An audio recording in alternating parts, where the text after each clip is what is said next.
Os santos são sinais da presença do ressuscitado na história. Hoje, dia 13 de agosto, celebramos Santa Dulce dos Pobres. Nossa santa de hoje nasceu no dia 26 de maio de 1914 em Salvador, na Bahia.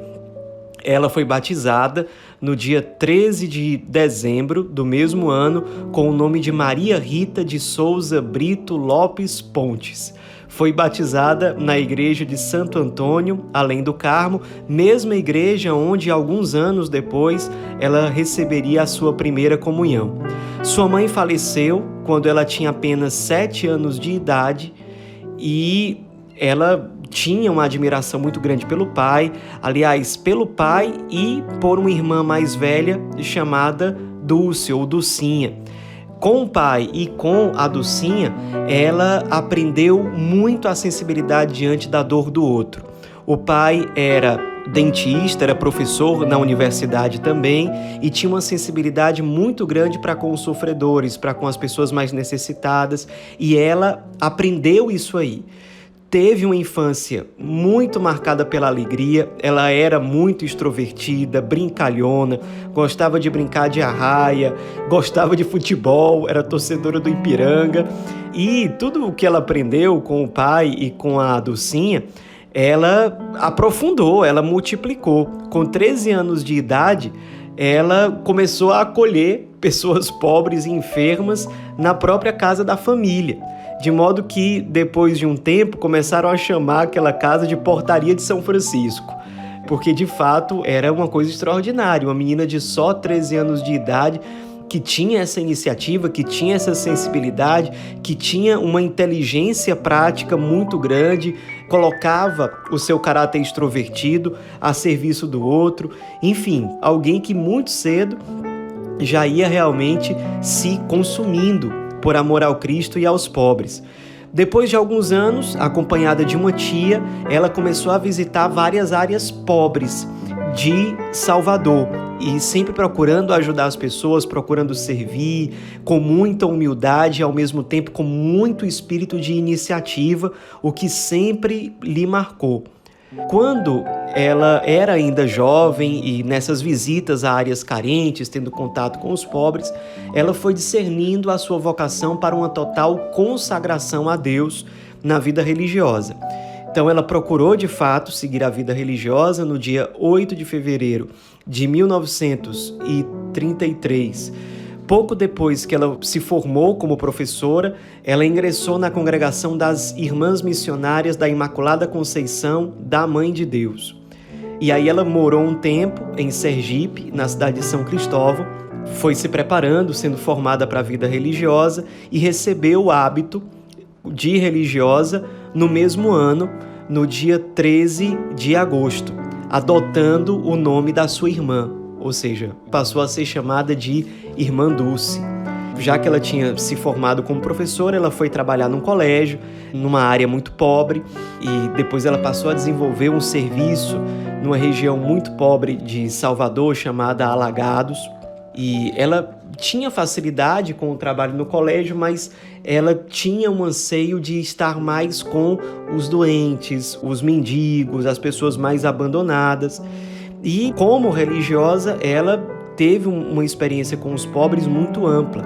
Chegou a ajudar a fundação de um posto médico para atender as pessoas mais pobres. Fundou uma união operária chamada União Operária São Francisco para congregar os trabalhadores mais pobres, lutar pelos direitos deles, ajudar aqueles que mais precisavam. Depois essa União Operária se desenvolveu e 3 anos depois da sua fundação se tornou um círculo operário com uma estrutura maior, mais robusto, e aí a gente já está no ano de 1937. Ela, dando continuidade aos seus trabalhos junto aos pobres, no ano de 1939, ela invadiu 5 casas numa região bem pobre, lá de Salvador, para colocar ali os doentes e as pessoas abandonadas. Ela não tinha onde colocar e ela tinha o impulso de fazer isso. Viu que tinha ali 5 casebres que não eram utilizados e passou a utilizar. Depois de um tempo o dono apareceu, ela foi expulsa de lá junto com as pessoas carentes que ela tinha recolhido. Passou 10 anos vagando de um lugar para o outro, com os seus pobres, com as suas pessoas abandonadas, com os enfermos, se dedicando a ele, pedindo doações, visitava os comércios, visitava políticos, pedindo doações pelos pobres. Passou 10 anos peregrinando, morava num lugar com eles, depois ia para outro, depois para outro, até que em 1949 ela adotou o galinheiro que ficava do lado do convento de Santo Antônio, colocando ali 70 enfermos que ela passou a cuidar ali do lado do convento.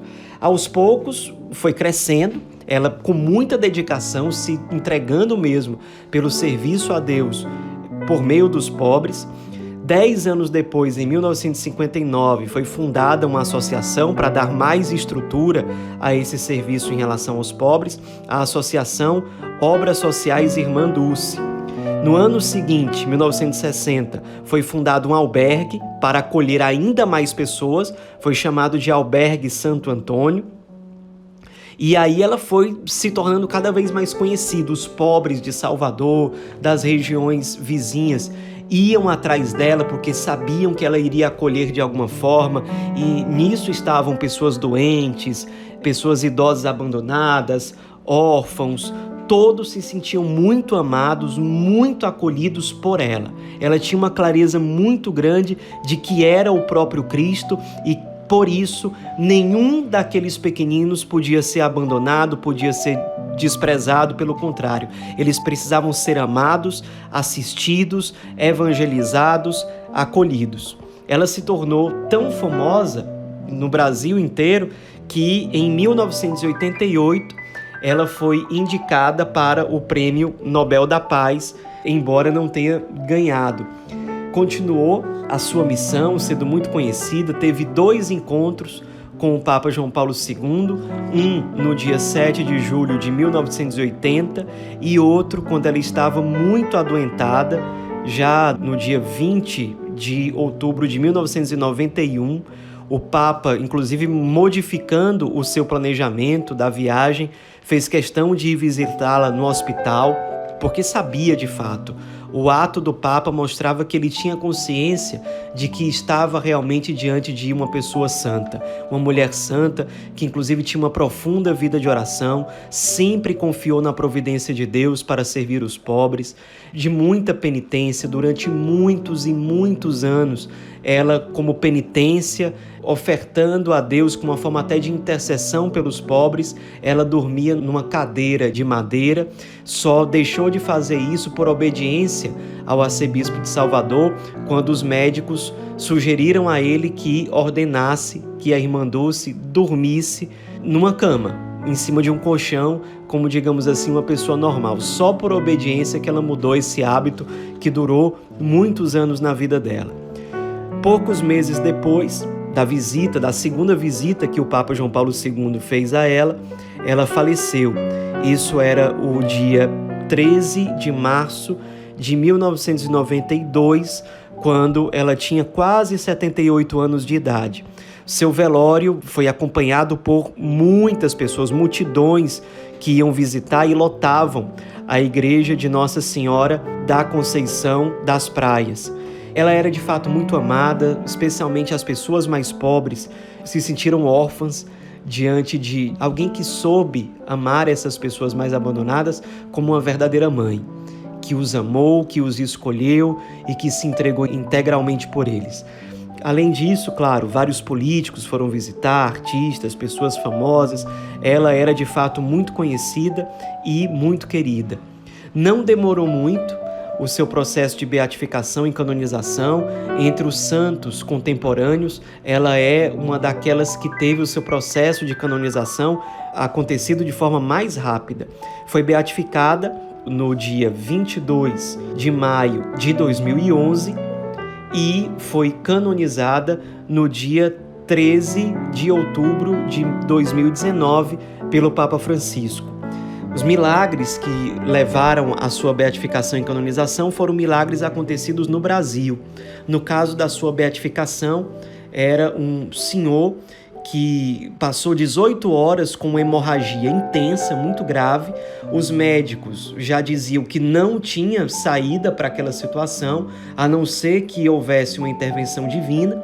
A família então chamou um padre chamado José Almi para conferir a ela a unção dos enfermos, e esse padre, que era devoto da irmã Dulce, convocou a família e várias outras pessoas a fazer uma grande corrente de intercessão, pedindo à irmã Dulce para realmente dar uma cura para aquela pessoa que sofria. Na verdade, era um jovem, ele deu uma santinha da irmã Dulce para a mãe dele, o nome dele era Gabriel, o nome da mãe Cláudia, pedindo para que ela rezasse, deu uma santinha com a imagem da irmã Dulce e uma pequena relíquia dela.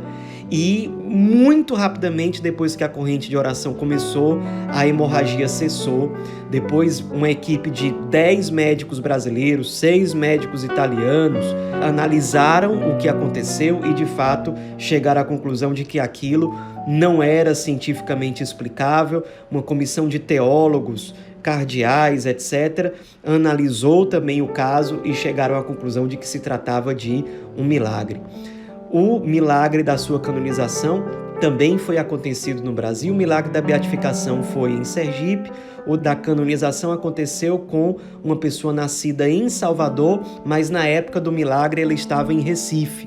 Era um homem chamado Maurício, que com 22 anos ele teve um glaucoma que foi avançando até que esse homem se tornou cego.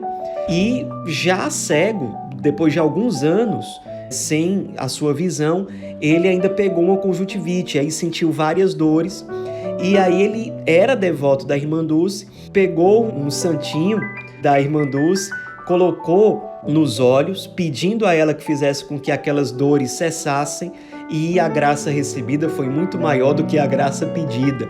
Quando ele acordou, não só as dores tinham passado, mas ele conseguia enxergar a sua própria mão, e depois disso a sua visão foi se tornando cada vez mais apurada, de modo que também vários médicos analisaram, teólogos, cardeais, e com isso a canonização da irmã Dulce foi aprovada e de fato ela é oficialmente uma santa brasileira, não só que viveu no Brasil, mas que nasceu no Brasil, no Nordeste, e que é um grandíssimo exemplo do amor ao Cristo crucificado, encarnado naqueles que mais sofrem. Alguém que realmente se consumiu, alguém que tinha uma profunda espiritualidade e um profundo serviço e sensibilidade diante daqueles que mais sofrem, nos quais ela enxergava a própria presença de Jesus.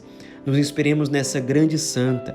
Nós vivemos no mesmo país que ela, numa realidade muito parecida, onde o Cristo continua, de algum modo, sendo crucificado na vida de tantos. Assim como a irmã Dulce, sejamos resposta ao Cristo, sejamos resposta a cada um desses irmãos. Irmã Dulce, Santa Dulce dos pobres, rogai por nós.